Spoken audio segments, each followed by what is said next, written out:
ეს სიტუაცია როცა სიხარულისაც გწვენია, განა იმიტომ რომ მე რამე დავეშავე, ანიკამ რამე დაეშავა.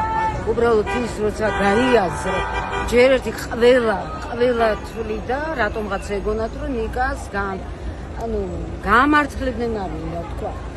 უკაცრავად გაანთავისუფლებდნენ და მე ეს გრძნობა არ მქონდა. აი ჩაკეტილი მქონდა, არა ვამბობდი, ნუ ამბობ, შიში მქონდა. იმედგაცრუება არ დამემართოს, უცებ არ გაანთავისუფლებ, ამიტომ მე ჩემ თავს ოპტიმიზმის უცებას არ ვასწრებ. ეხლა იმ სიხარულთან და დიდ ბედნიერებასთან და დიდ წელიწადს.